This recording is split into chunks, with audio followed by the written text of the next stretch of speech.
He didn't come to this lightly. The words come out like a man cataloging everything he's learned the hard way.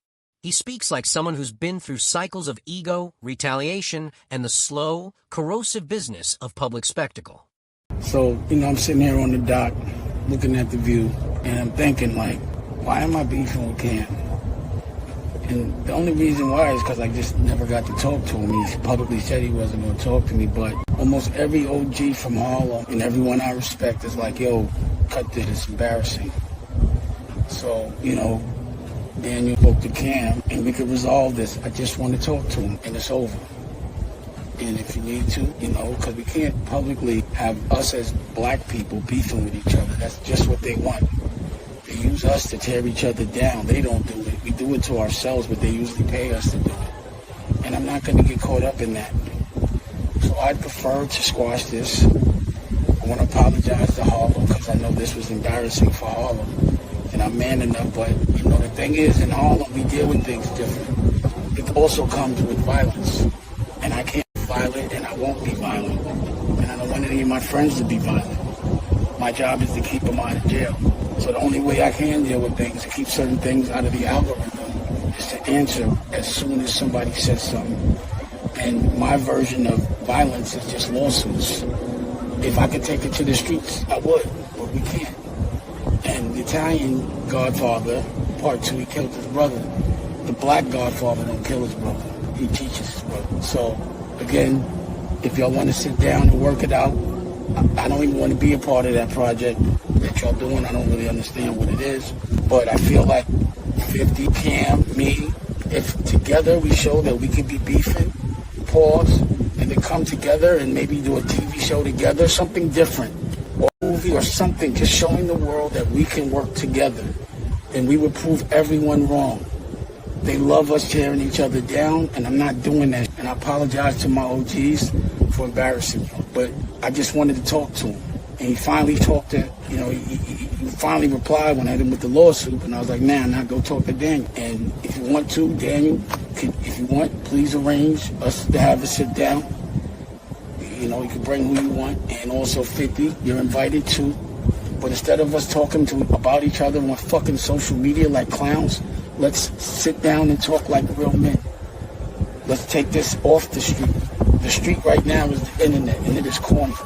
So I don't want to fight with y'all no more. Now, I heart, that's different. And Revolt, the Tavio, same thing. You stopped replying to me 2 days before I went to the Breakfast Club, but I don't work for you. I am the chairman. When I'm on Revolt with my content, I'm the chairman because I don't talk to your staff. I talk to mine, which I have. I'm the chairman of America New when it's on Revolt. So to me, if the breakfast, I won't get into it, but we can have a sit down too because I'm not going to stop legally. I'm going to respond. That's what I didn't do before, and this is what I've learned. This is the only way I could fight. But you're not going to line me up and set me up. So you can come to the conversation as well. Bring who you want. Charlemagne, you're not invited. I need real men, pause, masculine. We need to speak like masculine men in each other's eyes and deal with all those problems. So I'm still, if y'all coming at me, pause, I'm going to always hit back. But I'd rather squash this, pause. And please don't take my grace as weakness. We're in front of a lot of people, and this is not the right example. Later. He speaks like a man who has watched the same drama replay in the faces of friends and rivals, who has seen the destructive loop of pride passed on like inheritance. What is fascinating is the reasoning that folds itself into the apology. It is not simply about him and his rival. It is like a lot of these big reconciliations about the community, about elder statesmen who watched, kids who learned, and a broader culture that delights in the fracture. The apology, then, is not just a personal retreat. It's a corrective action aimed at a communal wound. He's not just asking to stop a feud. He's trying to fight a cultural tendency. He frames it as refusal, refusing to be played into another spectacle where the community is the thing broken and pitted against itself for someone else's amusement. There's a kind of political responsibility embedded in that, a refusal to be the puppet of cameras and algorithms that profit from division. That's a heavy thing to state out loud, and heavier still to try to live by when your life's work was at times feeding the very spectacle you now disavow. There's also the matter of violence, the unspoken muscle behind so many of the things we call beefs. He mentions it not to boast, but to point out the stakes. Violence, even as a hypothetical tool, is the dark background that usually keeps egos from settling. And he's explicit about his limits. He cannot file away everything he feels into physicality, and yet he knows that refusing to resort to violence does not mean being weak. It means redirecting the energy. He reassigns his tool of retaliation to the courts and to contracts, lawsuits as a bizarrely modern, legalized blood sport.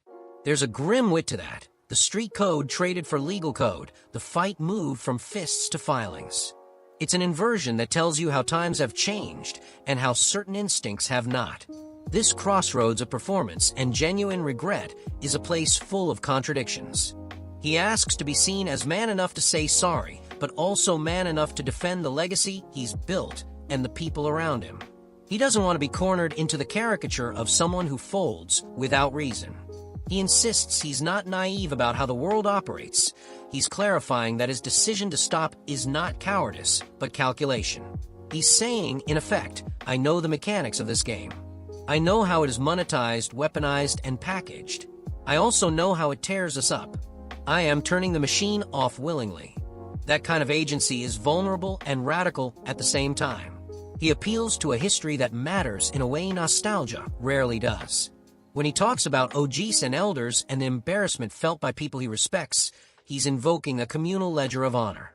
The apologetic tone is softer because there's shame, yes, but a shame that sits beside respect for the people who have kept him accountable all these years. He doesn't make the apology simply because he wants to clean his own slate. He does it because he realizes his fight has pulled others into mud.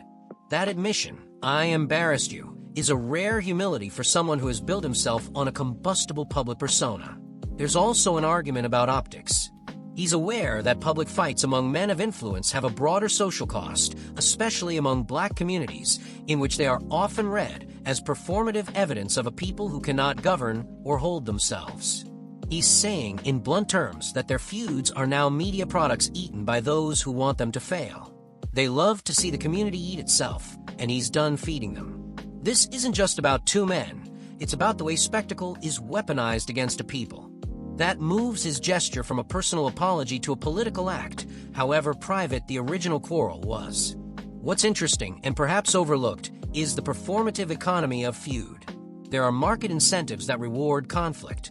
Albums, appearances, engagement numbers, all of these spike when someone is at war. That reality makes choosing peace both costly and courageous.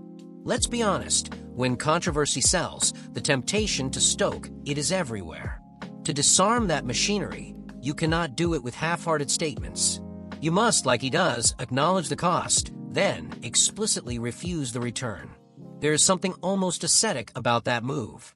He's choosing to starve a beast that is, for many, a reliable meal ticket. He frames his method of contention as legal action where necessary, an act that is at once performative and institutional. That's a complicated trade-off. Lawsuits are the sanitized version of street justice. They let you use the system to protect yourself without succumbing to barbarism. But the law is a public theater too.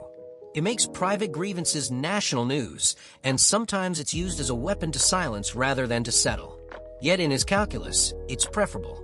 He uses it to push back while staying within the boundaries of a civil order. He's saying, I am not retreating into passivity, I'm changing tactics. That's a strategic, not a sentimental, choice. He brings up image and legacy, and when men like him do that, they aren't being sentimental, they're being conscious of the archive. He knows his words, the things he said across decades, are recorded like an invoice. He understands that the narrative of his life will be parsed, quoted, and repurposed long after the moment is gone.